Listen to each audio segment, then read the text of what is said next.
Fala pessoal, professor Gessé falando aqui. Vamos iniciar uma série sobre conteúdos voltados para bioquímica. A gente já começou falando sobre proteínas, a característica ácido-base das moléculas orgânicas, o caráter ácido, o caráter básico pronunciado dentro das moléculas orgânicas. E hoje vamos dar continuidade a esses estudos voltados aí para os aminoácidos e algumas especificações químicas sobre esse tema. Então, existe 20 tipos diferentes de aminoácidos, tá? Essa é uma substância orgânica muito importante porque ela é a base para a formação de proteínas.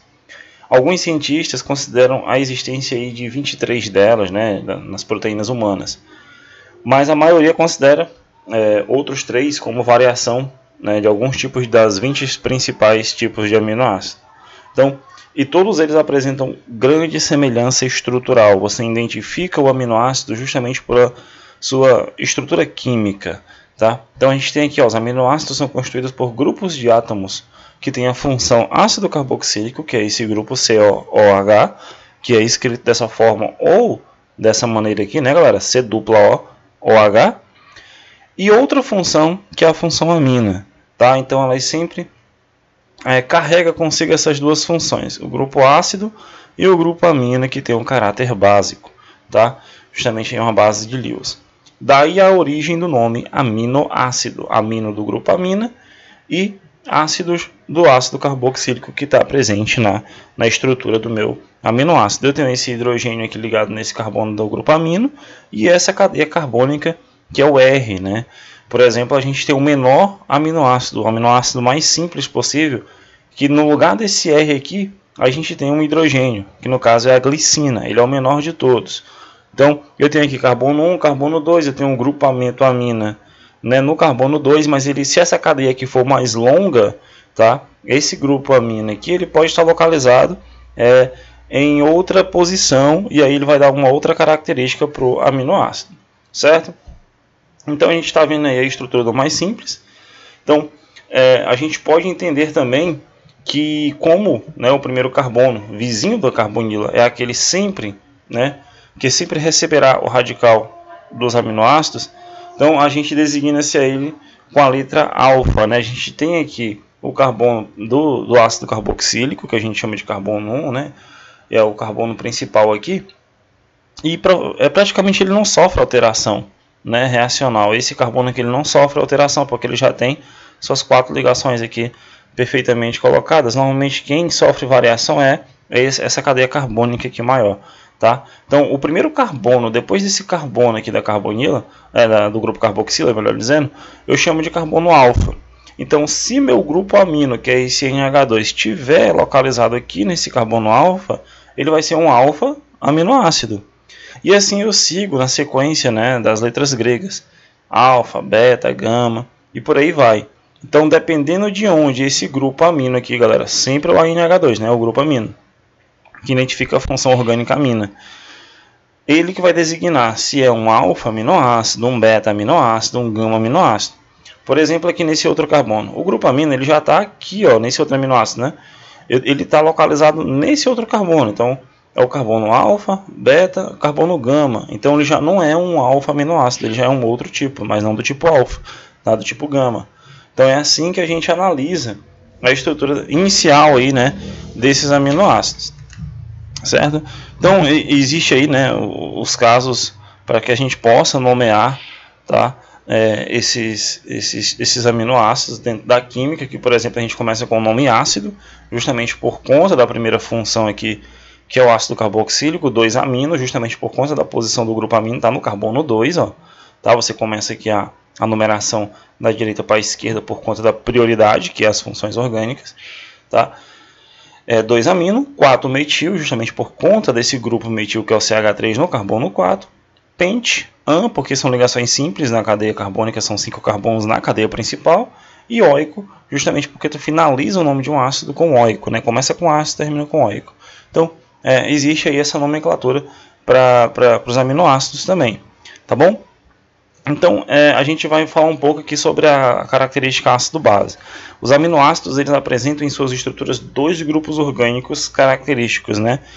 Que é o grupo carboxila e também o grupo amino, tá bom? E isso é muito legal, porque aqui eu tenho a função de um ácido nesse grupo aqui, é ácido carboxílico, então é um caráter ácido pronunciado. Eu já sei que aqui tem característica ácida.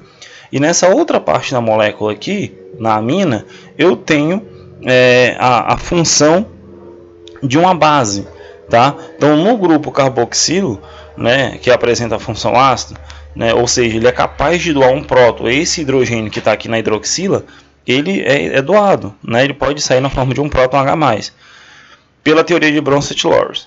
E o grupo amino, tá, que é o NH2, capaz de receber um próton, esse par de elétron que está aqui, galera, ó, esse próton pode migrar, né, esse hidrogênio ele pode migrar daqui para cá, para esse grupo, justamente por conta desse par de elétrons que tem aqui no nitrogênio, ele forma com a ligação dativa, né? Então eu tenho aí já um caráter básico, né, uma base de Lewis, tá bom? Por isso, né, por si só, essas características não é tão comum assim, mas mais estranho é pensarmos que nessa transferência aí do íon H+, pode acontecer internamente dentro desse grupo, né? Mas acontece, né? Dentro de um aminoácido eu tenho a migração desse próton aqui para a base, tá bom? Mas isso daí acontece dentro da própria molécula. Então, dessa maneira, a gente forma um íon, tá? Ao mesmo tempo positivo e negativo.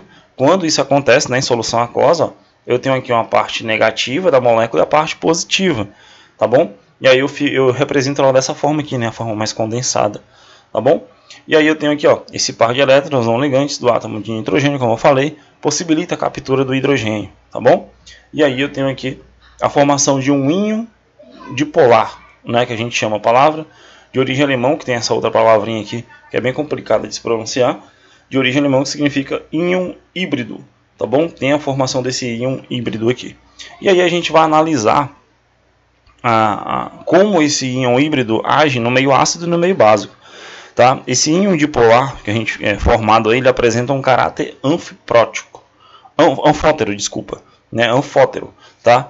O que é um caráter anfótero? Ora ele tem a característica básica, ou ora ele tem característica ácida, dependendo do meio que ele se encontra. Então, nesse caso aqui, se o meio for ácido, tá?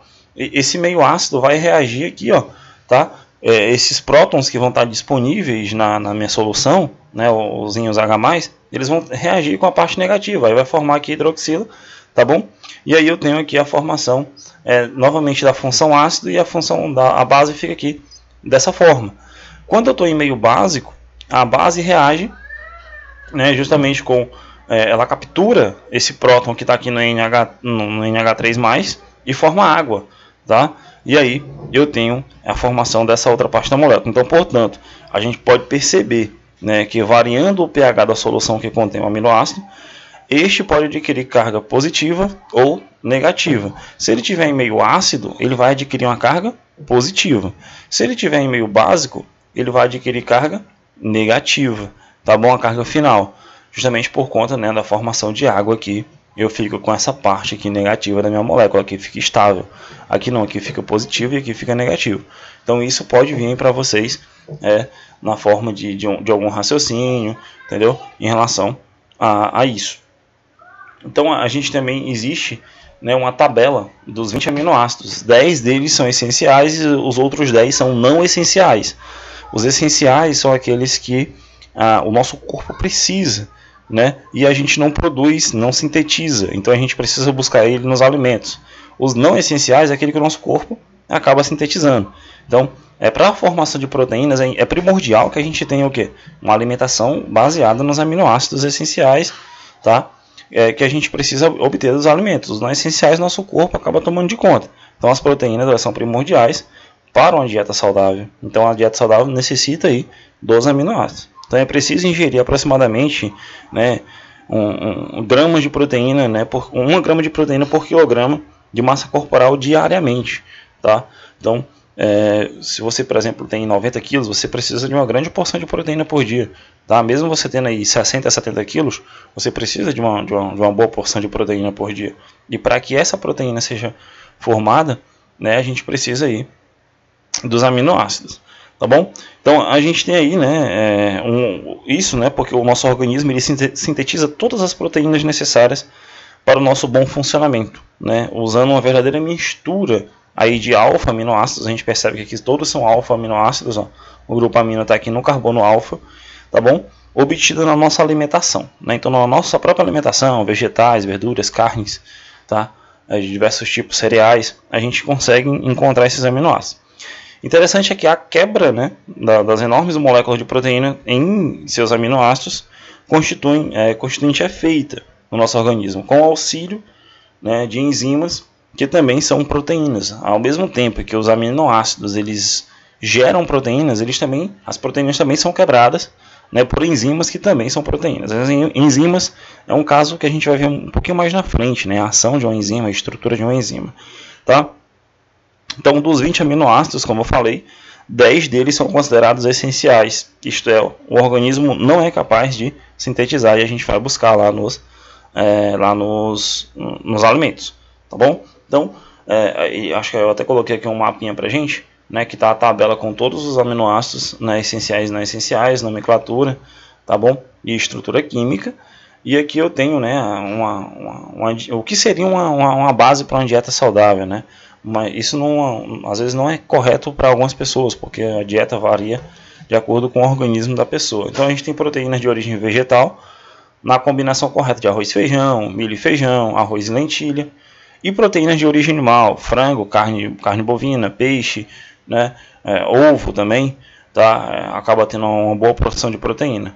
Então, no organismo elas são quebradas, né, em 20 aminoácidos essenciais e não essenciais, e aí a gente tem a formação das proteínas necessárias para o bom funcionamento do nosso organismo, tá? Eu vou fazer um vídeo específico para falar sobre ligação peptídica, que é a quebra dessas substâncias e a formação de proteínas, tá? Mas isso eu vou deixar para o próximo vídeo. Esse vídeo aqui foi só sobre os nossos aminoácidos, né? Conhecendo a estrutura deles, o grupo carboxilo, o grupo amino, que é muito legal para que a gente possa entender a formação de uma proteína já no próximo vídeo. Então, forte abraço e até a próxima.